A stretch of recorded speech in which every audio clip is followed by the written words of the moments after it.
di dalam iman, di dalam Islam, di satu sisi kita dituntut untuk sahnya iman, tetapi juga ada yang bisa menyebabkan iman itu bisa batal. Ya. Jadi di satu sisi iman dituntut untuk sah, namun di sisi lain iman itu bisa menjadi batal karena sesuatu. Nah ini makanya dibahas dalam bab ini khusus, itu bab tentang ilmu tauhid. Itu pentingnya ilmu tauhid supaya apa? Supaya kita mengetahui posisi-posisi iman kita, dan kemudian sebab-sebab yang dapat menyebabkan iman itu jadi batal, sehingga kemudian kita bisa mengulang iman kita, memperbaharui iman. Karena kenapa bisa Bapak sekalian? Kalau sampai iman kita batal di sisi Allah Subhanahu wa Ta'ala, maka seluruh amalan-amalan yang pernah kita lakukan sebelumnya itu jadi batal semuanya. Jadi sholat yang anggap umpama orang, ya apalagi kalau sekarang ini mendekati musim-musim pemilu Pak Kiai, itu di wilayah-wilayah bagian wilayah-wilayah pedesaan yang kemudian ada calon mereka yang ingin mencalonkan diri, itu sampai datang kemudian nyembah-nyembah pohon, mencari wangsit sana sini supaya bisa kemudian dapat pendukung gaib, ya. Jadi kalau tidak bisa dapat coblosan real, bisa dapat coblosan gaib, alasannya seperti itu. Sampai kemudian bertapa berhari-hari di suatu tempat. Dan itu tidak hanya satu. Bahkan ada yang sampai bergelar haji melakukan seperti itu. Nah, orang yang seperti ini dalam Islam batal Islamnya. Maka status Islamnya batal, maka amalan sebelumnya itu semuanya jadi batal. Maka dia harus ngulang kembali. Hajinya sudah tidak sah lagi.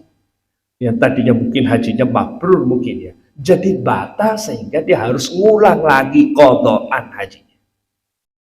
Sholat sebelumnya itu yang kemudian dia laksanakan jadi wajib, dia qadha kembali sholat-sholatnya.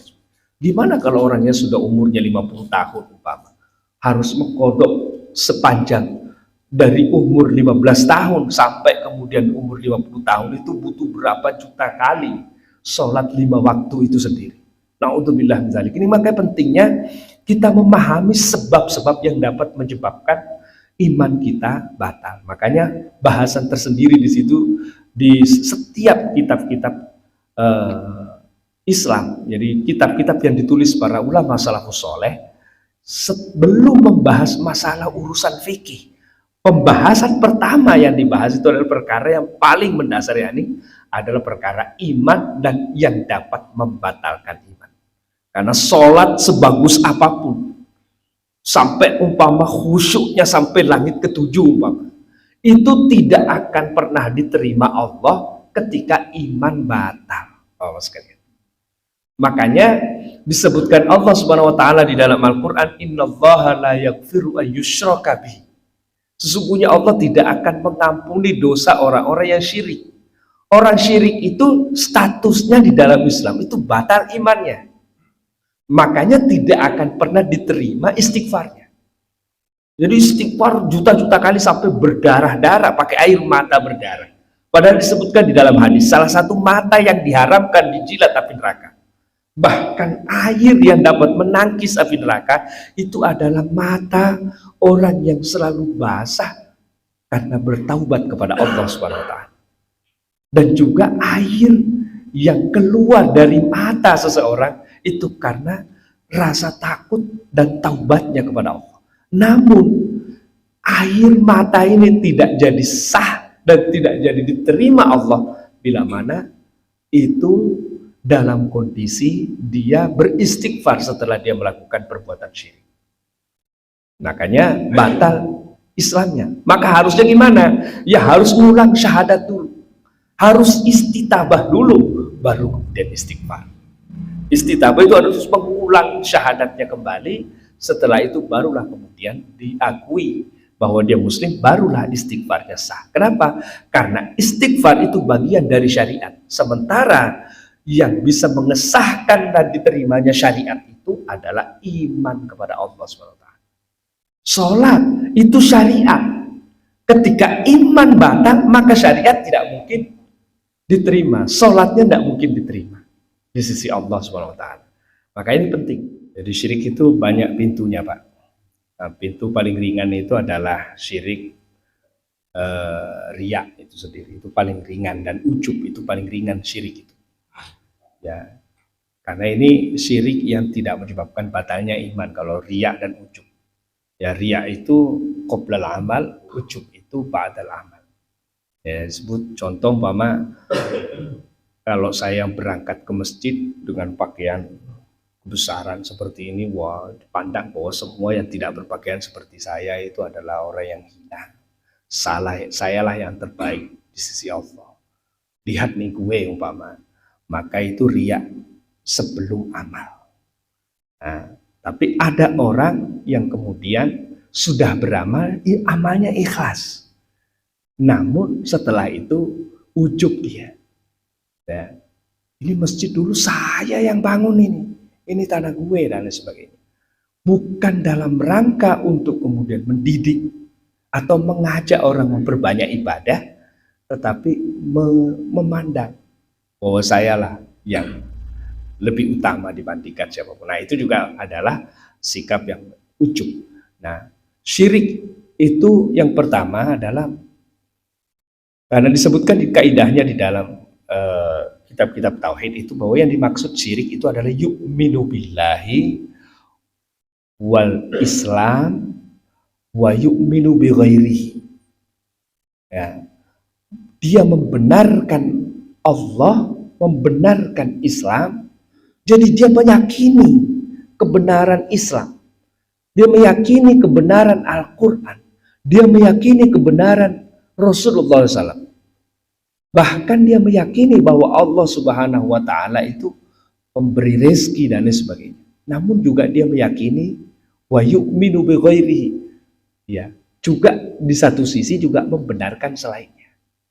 Ya, contoh umpama, waduh, kalau saya nantinya ngotot ini ingin menjalankan, kita ini berusaha untuk menjalankan Al-Quran dan Sunnah umpama. Apalagi sekarang ini kan bermunculan saudara-saudara kita yang mengajak untuk bisa menerapkan Al-Quran dan Sunnah.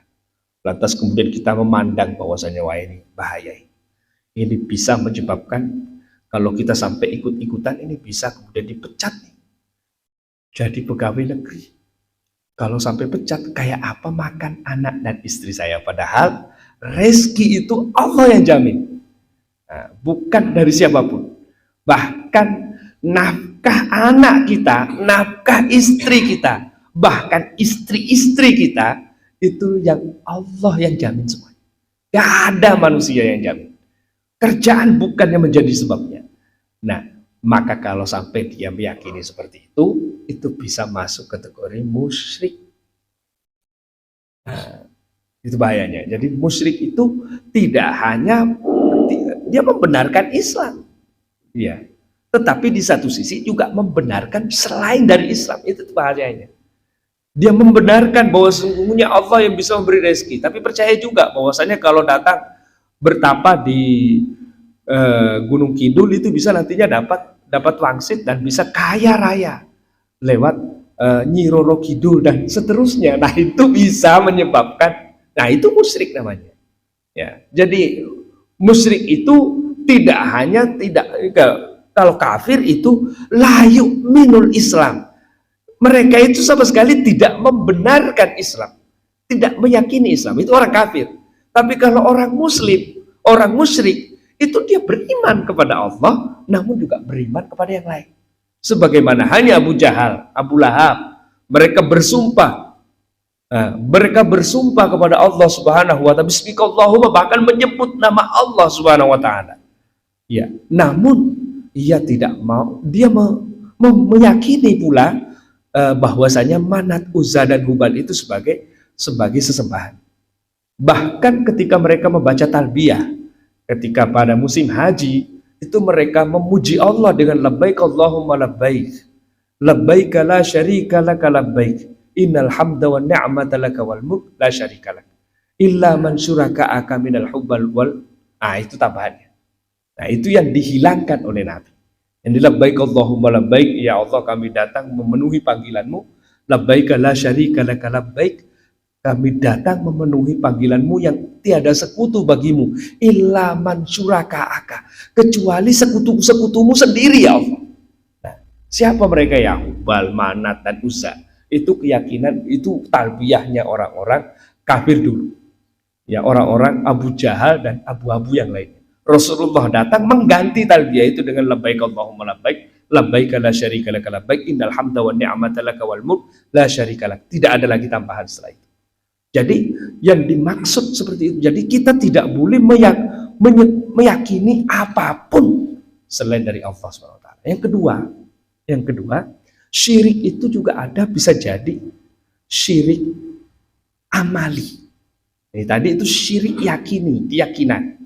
Ya, kita membenarkan selain dari Islam. Nah, ada pula yang syirik amali.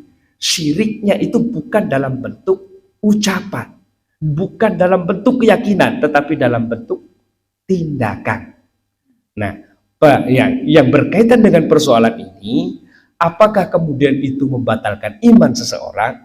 Itu terjadi khilafiyah. Ya, yang pasti adalah dia membenarkan Islam dan dia tidak meyakini apapun kecuali Islam saja. Namun dalam hal tindakan, ketaatannya tidak sepenuhnya berpegang kepada apa yang dia imani. Contoh sekarang ini banyak. Jadi kita meyakini kebenaran Al-Quran dan Sunnah, tapi terpaksa kita untuk tidak menjalankan Al-Quran dan Sunnah. Alasannya, kalau menjalankan Al-Quran dan Sunnah secara kafah, itu bertentangan dengan undang-undang. Nah, itu banyak yang seperti sekarang itu. Nah, apakah tindakan seperti ini membatalkan imannya? Itu terjadi khilafiyah. Ada yang menyatakan batal, ada pula yang menyatakan istighfar itu adalah suatu bentuk kezoliman dan kefasikan di sisi Allah SWT. Yang pasti adalah kita tidak boleh ada sedikit pun keinginan untuk tunduk bahkan kepada suatu hal yang dilarang, yang dilarang oleh Allah Subhanahu wa taala.